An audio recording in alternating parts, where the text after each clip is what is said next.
Rhapsody of realities आज Friday 11 February 2022। Rhapsody of realities में pastor Chris ओयाखिलोम द्वारा जो वचन हमको सीखने के लिए मिला है, Matthew 28 chapter 19 verse.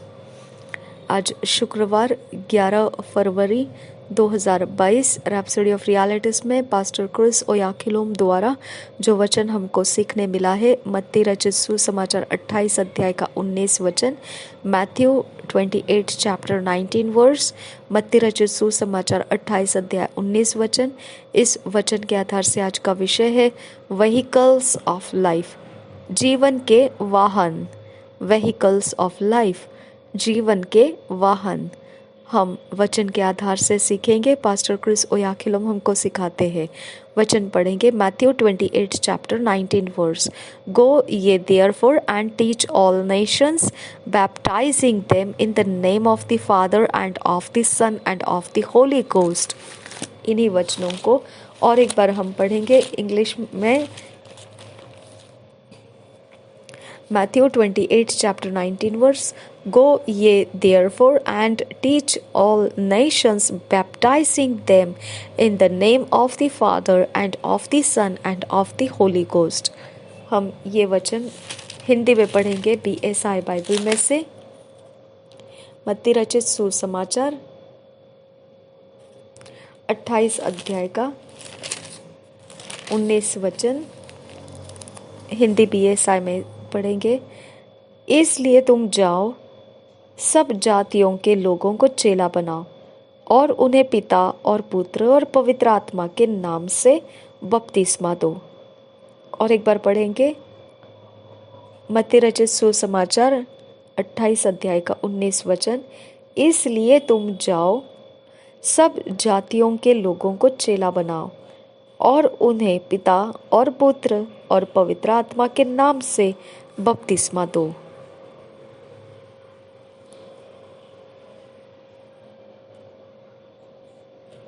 Pastor Chris ओयाखिलोम हमको वचन के आधार से सिखाते हैं। When we talk about the coming of the Lord being so much closer now than ever, some have asked, in that case, is there any need for me to still start up a business or go to school? जब हम बात कर रहे हैं प्रभु यीशु मसीह के दूसरे आगमन के विषय में कि वह कितना ही नज़दीक आ चुका है, वो समय जो पहले सोचते थे उससे भी कई गुना ज़्यादा अधिक मात्रा में वो अब बहुत नज़दीक पहुंच चुका है। वो दिन, वो समय कि प्रभु यीशु मसीह का आगमन होने जा रहा है। अब कोई लोग इस प्रकार से पूछ सकते हैं, ऐसे अवस्था में क्या फिर मेरे लिए ज़रूरी है कि अब भी मैं कोई व्यापार को शुरू करूं, या मैं ऐसे कोई स्कूल पाठशालाओं में जा सकूं? क्या अब भी मुझे इसकी ज़रूरत है? When people ask such questions, it's evident they are missing something. जब लोग इस प्रकार के प्रश्न पूछते हैं तो यह साबित होता है कि कुछ चीज़ें अभी तक उन्हें समझ नहीं आई है। What they are missing is the urgency of the moment, the earnestness of making his message known. अब उनको जो समझ नहीं आ रहा है ये वो बात है कि इस क्षण की जो ज़रूरत, महत्वपूर्ण ज़रूरत है, उनकी ओर उनका ध्यान नहीं है।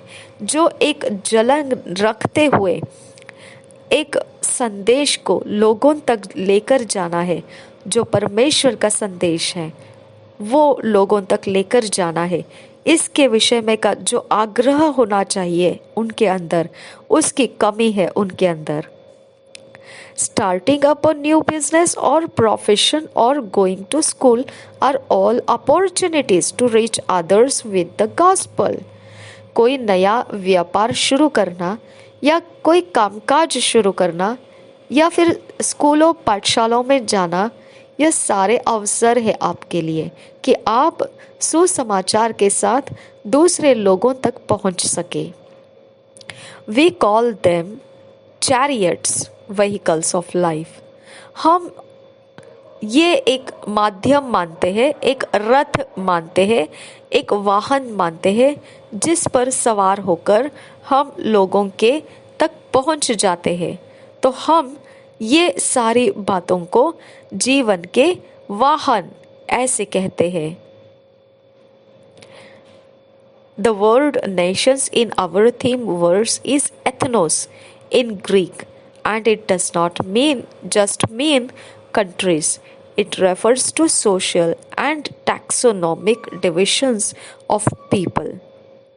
अब जब हम बोलते हैं, एक शब्द उच्चार करते हैं राष्ट्र, जो हमारे शुरुआती वचनों में हमने पढ़ा, उसमें ऐसे लिखा है कि और उन्हें पिता, पुत्र और पवित्र आत्मा के नाम से बपतिस्मा दो। लेकिन इसके पहले ऐसा लिखा है सब जातियों के लोगों को, सब जातियों के लोगों को, ऐसे लिखा है यहाँ पर। ये सारे जातियों को के लोगों को, इसका शुरुआती मतलब जो शुरुआती वचन में जो हमने पढ़ा है इंग्लिश में ये ऐसा है, and teach all Nations, Nations सब जातियों, ये सारा जो वचन में लिखा हुआ शब्द है, ये शब्द इथनोस कहा जाता है यूनानी भाषा में, इथनोस कहा जाता है यूनानी भाषा में। इसका मतलब ये नहीं कि हम देशों के बारे में बातें कर रहे हैं, राष्ट्रों के बारे में बातें कर रहे हैं, ऐसा नहीं है।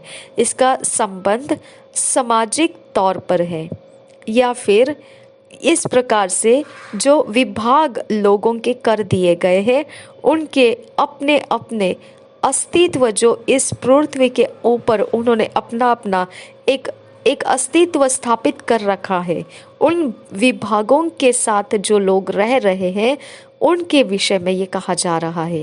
एंड दिस में बी ब्रोकन इनटू वेरियस इथनोसिस्टम्स, और फिर ये एक प्रकार से इतने टुकड़ियों में बांट दिया जा सकता है जो बहुत भिन्न भिन्न प्रकार के ऐसे जातियां बन सकते हैं, और इन सारी जातियों की व्यवस्थाएं बन सकती है, ऐसे वो टुकड़ों में बन सकती है इतनी सारी जातियां।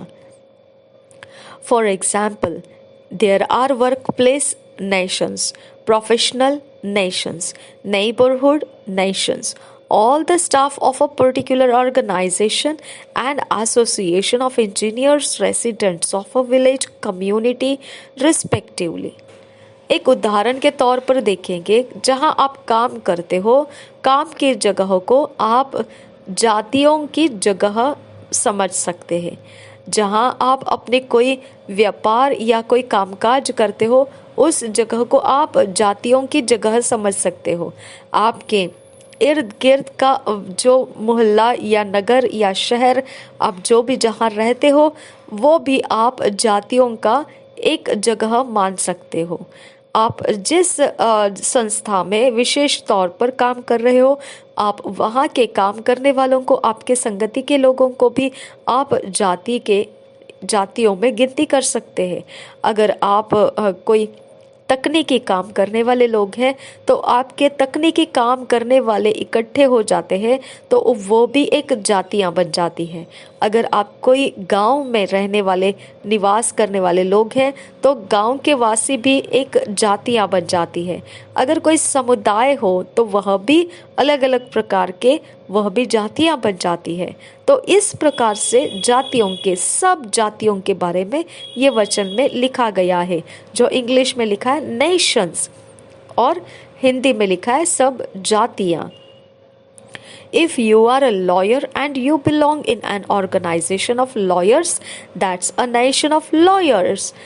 अगर आप वकील हो और आप ऐसे संस्था में हो जहाँ पर आपको वकील के हुद्दे से काम दिया जाता है, तो आप वकीलों के जाति में पढ़ते हो। Are you a student? Your student community is a nation. With respect to the definition of our theme verse, क्या आप स्कूलों में पढ़ने वाले विद्यार्थी हो, तो आप विद्यार्थियों के समुदाय में हो, जो एक जाति ही है। विद्यार्थियों के समुदाय भी एक जाति है, आप उस जाति में पढ़ते हो। अलग अलग प्रकार से आप जो नाम देंगे, आप जिस अवस्थाओं के नाम देंगे, वही वो जातियां बन जाती है। उसी के विषय में शुरुआती वचन में लिखा है, सब जातियों में जाकर हमने सुसमाचार को फैलाना है। इंग्लिश में लिखा है, teach all Nations, you become the preacher in your world. फिर अब आप बन जाते हैं प्रचारक आपके जगत के अंदर। As a young boy many years ago I was inspired to win fellow students to Christ, and I did. I went beyond my school to other schools, holding conferences with students. एक जवान लड़के के रूप में जब बहुत साल पहले ऐसा मैं रहा करता था कि मैं बहुत ज़्यादा उत्तेजित रहा करता था कि मैं अपने साथ संगति पढ़ने वाले विद्यार्थियों को मसीह के विषय में बताऊं और उनको मसीह में लेकर आऊं। और मैं ऐसे ही करते हुए स्कूलों के भी बाहर दूसरे स्कूलों के बच्चों को, जहाँ पर मेरा स्कूल नहीं है, फिर वहाँ दूसरे स्कूलों के बीच में भी जाकर मैं उनके बीच में प्रचार करता था, एक तरह का एकत्रित होकर जो एक प्रचारक किया करते हैं। उस प्रकार से मैं उन विद्यार्थियों के बीच में एक बातचीत का दौर शुरू कर देता था। I preached among the youth groups and many of them were won to Christ. Hallelujah. मैंने जो जवानों की सभाएं होती है, गट होते हैं, उनके बीच में प्रचार किए हैं, काम किए हैं और बहुतों को मैंने मसीह के लिए जीत लिया है। Hallelujah. Our faith in Jesus and our expectation of his imminent return make us even more passionate to do more. हमारा विश्वास जो प्रभु यीशु मसीह में है और हम जो अपेक्षा रखते हैं उसके एक बहुत सुंदर और निश्चित रूप में वह दोबारा आ रहा है, हम सबको लेकर जाने के लिए। ये सब इतना ज़्यादा हमको धुन में भर देता है कि हम अब से भी ज़्यादा कुछ उसके लिए करना चाहते हैं। We are even more determined to do the things we have been doing better and in a brighter light in the light of his coming. हम इससे भी ज़्यादा निश्चित हो जाते हैं, जो अब हम कर रहे उन चीज़ों से भी ज़्यादा हम इन बातों को निश्चित करते हैं कि हम जो भी कर रहे हैं बहुत बेहतर तरीके से करें और बहुत ज़्यादा शानदार रोशनी से चमकने वाले उजियाले के अनुसार करें। ऐसी रोशनी, ऐसा उजियाला जो हमको उसके आने के विषय में दिखाता है। We become directed and more focused using the opportunity of our nations to reach more people with more urgency. हम इस प्रकार से दिशाओं को पकड़ने लगते हैं फिर बहुत ज़्यादा ध्यान अपना उस बात के ऊपर रखने लगते हैं। हर एक अवसर जातियों के बीच में, जो हमारे साथ हम जातियों के बीच में हैं, हम हर एक अवसर को इस्तेमाल करते हैं ज़्यादा से ज़्यादा लोगों तक हम बहुत ही महत्व रखते हुए तुरंत काम करें और उनको परमेश्वर प्रभु यीशु मसीह के विषय में बताएं। Thank you Jesus. धन्यवाद करते हैं मेरे खुदा परमेश्वर, आपने दिया हुआ सब कुछ इतना महान है, इतना सामर्थ्य है कि हम कभी भी परमेश्वर पिता आपकी कोई भी योजना से अलग नहीं हो सकते हैं। हमारा जीवन आप चाहते हो उसी के अनुसार बना रहेगा। हम कभी भी परमेश्वर पिता आप जो कहते हैं उसके बाहर जाना नहीं चाहेंगे, क्योंकि आप मार्ग हो, सत्य हो, जीवन हो। इससे बढ़कर, इससे अच्छा और कुछ नहीं है पिता। मेरे परमेश्वर, सारी भली बातों के लिए धन्यवाद करते हैं। ये वचन जो आज हमने पढ़ा, हम समझे खुदा परमेश्वर, जहाँ कहीं हम रह रहे हैं यही सब जातियों के विषय में लिखा गया है। अब फादर गॉड, हम तेरे काम करने में पीछे ना हटे। हर एक बातों को पिता पार करके जाने की कुव्वत हम में पवित्र आत्मा ने दे रखी है। इस वचन में से जो हमने प्राप्त किया है, ये सिर्फ परमेश्वर हम अपने उन्नति के लिए नहीं, हमारे साथ संगति हर विश्वास जीवन के लिए हम उन्नति का कारण बने। अब फादर गॉड हमारे हर एक लीडर्स के लिए, अगुवों के लिए हम उन्नति का कारण बने, और ये रैप्सोडी ऑफ रियलिटीज़ के मिशन के कामों के लिए हम पिता उन्नति का कारण बने। नासरी यीशु मसीह के नाम में हमें फिट एंड फिक्स कर इन वचनों में ईश्वरीय रचना डिवाइन ऑर्डरलीनेस पे लेकर आ। नासरी यीशु मसीह के नाम में विनती करते हैं, सुन और कबूल कर पिता। आमेन, आमेन, आमेन।